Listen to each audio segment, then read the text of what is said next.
अस्सलाम वालेकुम वरहमतुल्लाहि वबरकातुहू। Welcome back to my another vlog. उम्मीद करती हूँ आप लोग सब खैरियत से होंगे। तो आज का व्लॉग बहुत इंटरेस्टिंग होने वाला है क्योंकि मैं आज आप लोगों को लेके जाऊँगी एक एग्ज़िबिशन में।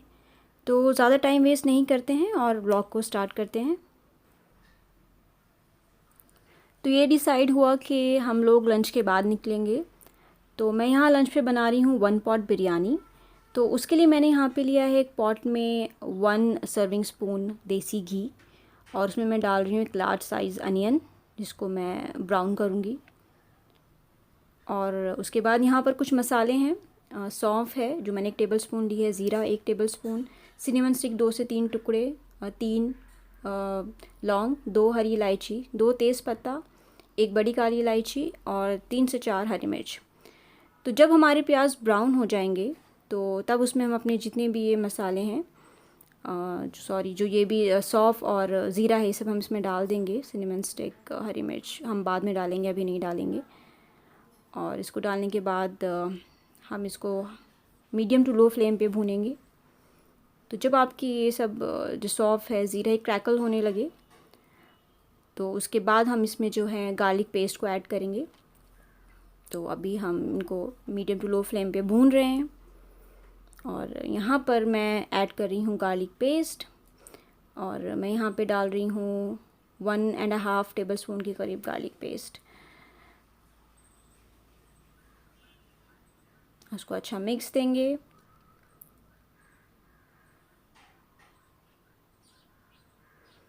और यहाँ पे मैंने लिया है 250 ग्राम्स मटन।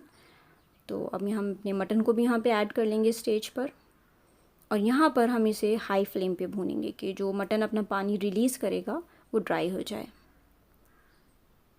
तो 1 मिनट के लिए हमें अपनी फ्लेम को हाई करना है, उसके बाद हम इसे मीडियम टू लो कर लेंगे ताकि जो मटन है वो जले नहीं और वो उसका जो पानी है वो हल्के हल्के रिलीज़ होकर ड्राई हो जाए। जब पानी पूरी अच्छी तरह से ड्राई हो जाए तब उसमें अपनी हरी मिर्च डालेंगे और यहाँ पे मैं डाल रही हूँ 1/2 कप के करीब दही। ये बहुत सिंपल बिरयानी होती है और खाने में बेहद लजीज।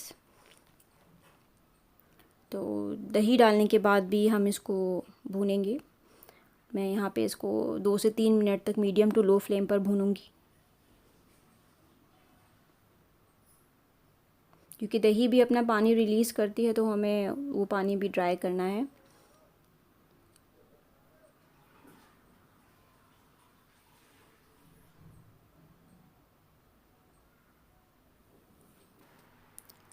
बिरयानी आई गेस एक वाहिद ऐसी डिश है जो हर किसी को पसंद होती है और हार्डली आपको कोई ऐसा मिलेगा जिसे बिरयानी पसंद ना हो। तो हमारे घर में तो बिरयानी सबको पसंद है और मेरी तो ये फ़ेवरेट है। तो यहाँ पर हम दही को भून रहे हैं और जब दही का पानी अच्छे से ड्राई हो जाए तब हम उसके बाद बाकी चीज़ें इसमें ऐड करेंगे। तो देखिए दही का पानी जो है वो ड्राई हो गया है एकदम बिल्कुल। अब हम इसमें ऐड करेंगे पानी। पानी से पहले मैं यहाँ पे डाल रही हूँ नमक क्योंकि मैंने नमक पहले ऐड नहीं किया था। अब मैं यहाँ पे नमक डाल रही हूँ, आप अपने टेस्ट के अकॉर्डिंगली नमक ऐड करें और इसको एक मिक्स दें। अब मैं यहाँ पे डाल रही हूँ पानी। पानी आप इतना ऐड करें इसमें कि जो आपके चावल जो आप ले रहे हैं वो जो है इसको डिप हो जाएं चावल इसमें। अगर आप ज़्यादा पानी ऐड करेंगे तो चावल जो हैं वो एकदम जो होते हैं ना सॉफ्ट रह जाएंगे बिल्कुल, जो खड़ा खड़ा चावल है वो नहीं बनेगा। तो अभी मैं यहाँ पे इतना पानी डाला है ताकि मैं मटन को गला सकूँ। तो मैं यहाँ पे मीडियम टू लो फ्लेम पे मटन को मैंने 3 विसिल्स दिए हैं क्योंकि वो फ्रेश था तो वो 3 विसिल्स में गल गया है, ये देखिए। और स्टेज पे आके मैं अपने चावल ऐड यहाँ पे कर रही हूँ। मैंने यहाँ पे लिए हैं 2 ग्लास चावल। तो मैंने इनको 1 घंटे भिगो दिया था और मैं सारे चावल जो हैं इसमें ऐड कर लूँगी। और आपको अगर लगे कि इसमें पानी कम है तो आप बाद में भी इसमें पानी ऐड कर सकते हैं। यहाँ सारे चावल मैं ऐड कर रही हूँ। मुझे पानी थोड़ा सा कम लगा था तो मैंने इसमें 1/2 कप के करीब पानी और डाला है और इस स्टेज पे आप नमक यहाँ पे टेस्ट कर सकते हैं। अगर आपको कम लगे तो आप इसमें और ऐड कर सकते हैं। मुझे थोड़ा कम लग रहा था तो मैंने इसमें हाफ़ टेबल स्पून के करीब और डाला है। और मैंने यहाँ पे डाला है गरम मसाला हाफ़ टेबल स्पून। मैं इसको एक मिक्स दूँगी।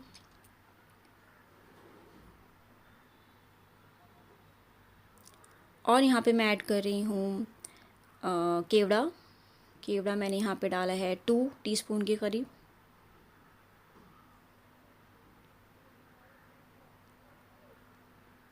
अब जब इसमें बॉयल आने लगे तब आप इसे एक लिड से ढक दें। हमें क्योंकि गोश्त ऑलरेडी गला हुआ है तो हमें इसमें और ज़्यादा उसको गलाने की ज़रूरत नहीं है।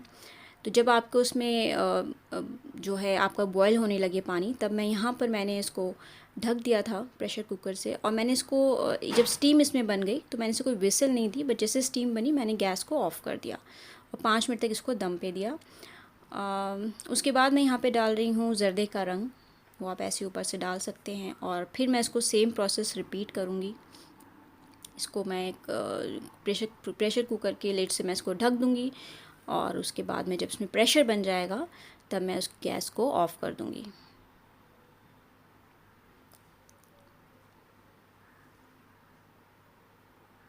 और यहाँ पे मैं डाल रही हूँ ऊपर 1 टीस्पून के करीब देसी घी।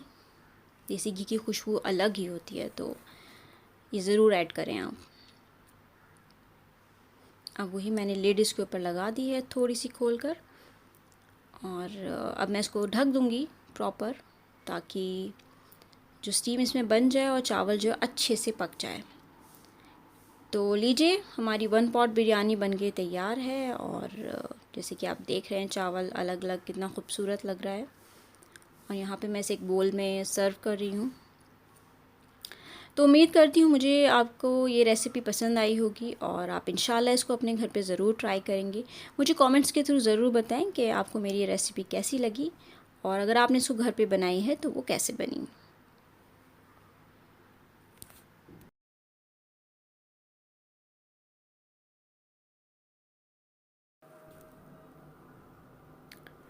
तो लीजिए, हम लोग निकल पड़े हैं एग्ज़िबिशन के लिए और फ़हाम साहब नीचे आ गए हैं तैयार होकर।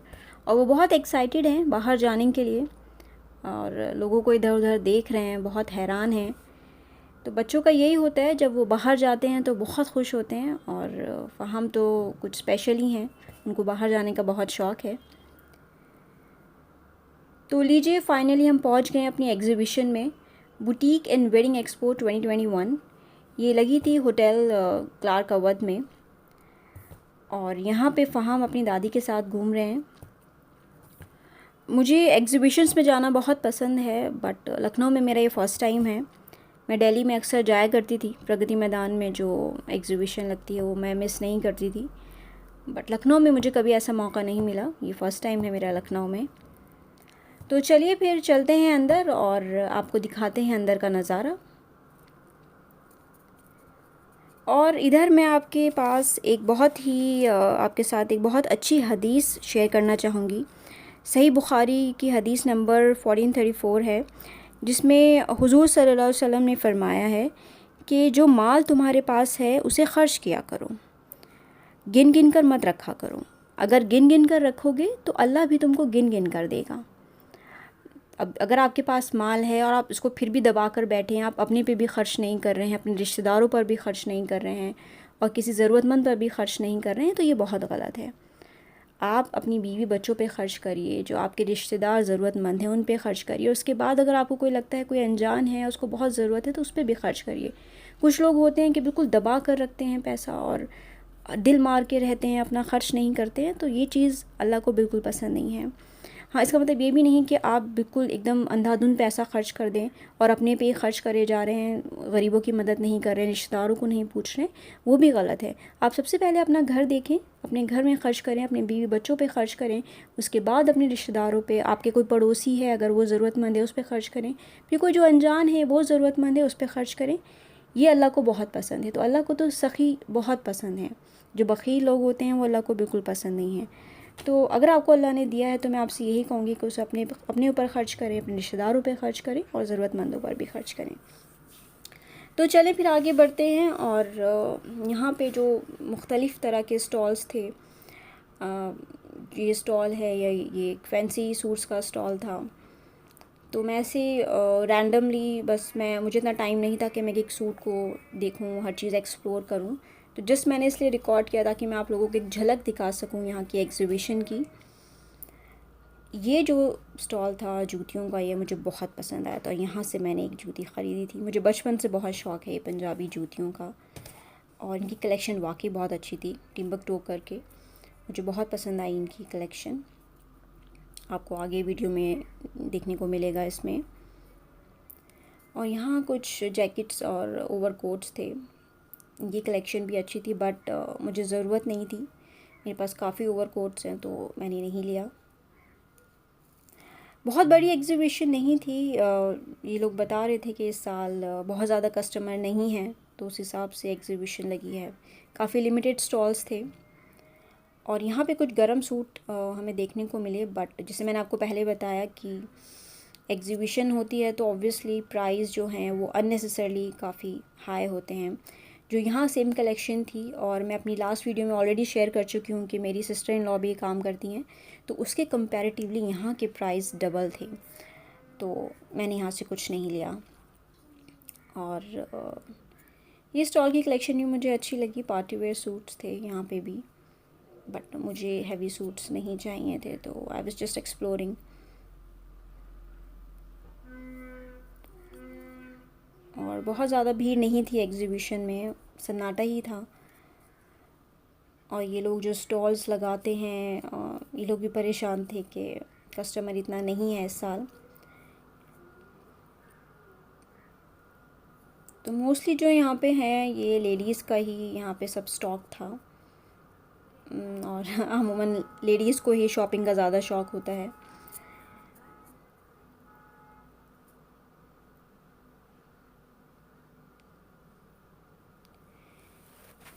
तो चलें आगे बढ़ते हैं। और यहाँ पे भी ये स्टॉल था। यहाँ की कलेक्शन भी अच्छी थी, बट अगेन प्राइस बहुत हाई थे। अब मैं समझ सकती हूँ, क्योंकि भाई उनका स्टॉल है, उनको स्टॉल का अपना ख़र्चा निकालना है, और जो उन्होंने इन्वेस्ट किया है अपने स्टॉक पे वो भी उनको निकालना है। तो ये अंडरस्टूड है कि आपको वहाँ पे प्राइस थोड़े हाई मिलेंगे, बट ज़रूरत की बात होती है। अगर आपको ज़रूरत है तो आप ख़रीदें, बट मेरा पर्पस कुछ और था। और ये एक हमें क्यूट सा स्टॉल मिला है यहाँ पर। ये जो नमकीन और जो भी स्नैक्स खाने के लिए होते हैं, ये हमको यहाँ पे मिले, और हमने यहाँ से सामान ख़रीदा क्योंकि चटपटा सामान था और काफ़ी टेस्टी था। अंकल हम लोगों को टेस्ट करा रहे थे कि बेटा आप लेने से पहले टेस्ट कर लें, तो हमने पहले टेस्ट किया, उसके बाद फिर हमने यहाँ पे ख़रीदा। और इन अंकल के पास से मुझे लगता है कि हर कस्टमर ने कुछ ना कुछ ख़रीदा, क्योंकि जब हम जा रहे थे तो हर कस्टमर के हाथ में इनकी सामान की एक पॉलीथीन ज़रूर थी। तो मुझे लगता है कि पूरी एग्ज़िबिशन में सबसे ज़्यादा बिक्री जो है इन अंकल की हुई होगी। तो यहाँ पे काफ़ी वैरायटी थी, और हर चीज़ तो हमें नहीं लेनी थी। तो चावल की बनी कुछ चीज़ें थीं जो हमने ख़रीदी। उसको खाने हमने पहले लेने से पहले टेस्ट किया तो वो अच्छी लगी, तो यहाँ पे हमने वो चीज़ें ख़रीदी। और यहाँ देखिए अंकल फिर टेस्ट करा रहे हैं। वो मुझे भी कह रहे थे, मैंने कहा कि मैं बस इतना नहीं खा पाऊँगी जितना वो खिला रहे थे बेचारे। तो फाइनली देखिए ये हमने चावल से बनी कुछ चीज़ें लीं, और जब हमने इसको खाई तो ये वाकई बहुत अच्छी थी। यहाँ पे एक और स्टॉल था, ये द बुटीक ऑफ आर्ट करके। इनके पास गरारे थे, जो आपको वो एक इन्होंने तैयार किए हुए थे गरारे, और अगर आपको पसंद आते तो वो आपको ऑर्डर पे बना कर देते। तो वही हमने यहाँ पे एक्सप्लोर किया। और ये मुझे वाइट कलर का सूट काफ़ी पसंद आ रहा था। वाइट मेरा फेवरेट कलर है, बट अगेन वो बहुत हैवी था, और ऑलरेडी इतने घर में हैवी कपड़े हैं वही पहने नहीं जाते हैं, तो बट मुझे बहुत पसंद आया ये वाला सूट।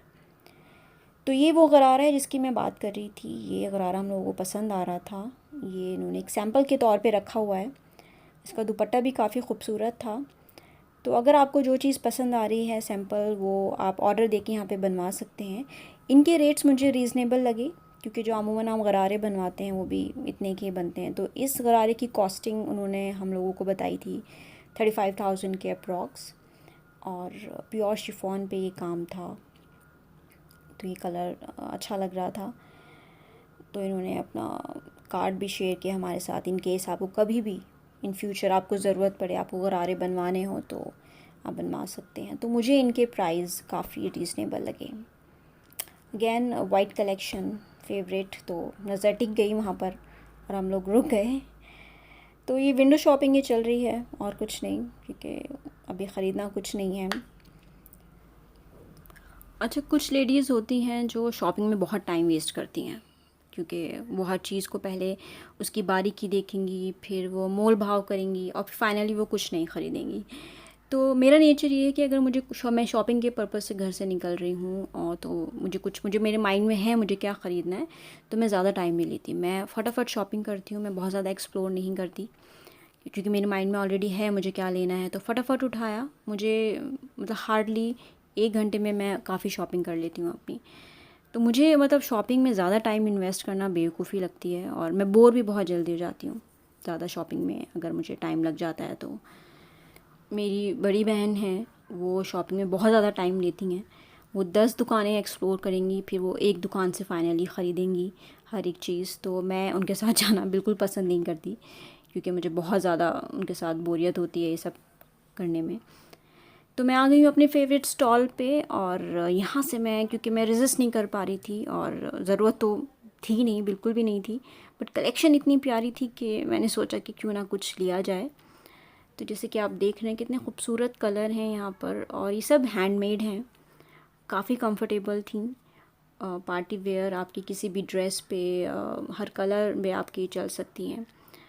तो मुझसे बिल्कुल भी रेजिस्ट नहीं हुआ और मैंने सोचा कि मुझे एक तो लेनी ही पड़ेगी। तो ये देखिए मैं यहाँ पे ट्राई कर रही हूँ साइज़, ये भी काफ़ी खूबसूरत थी,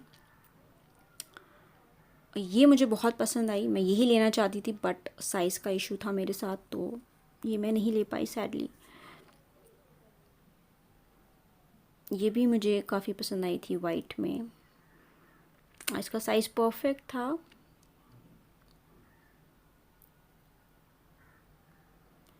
तो फाइनली जो मुझे पसंद आई वो ये थी, इसका साइज़ भी परफेक्ट था और ये मुझे बहुत अच्छी लग रही थी, इसका कलर कॉम्बिनेशन काफ़ी खूबसूरत था।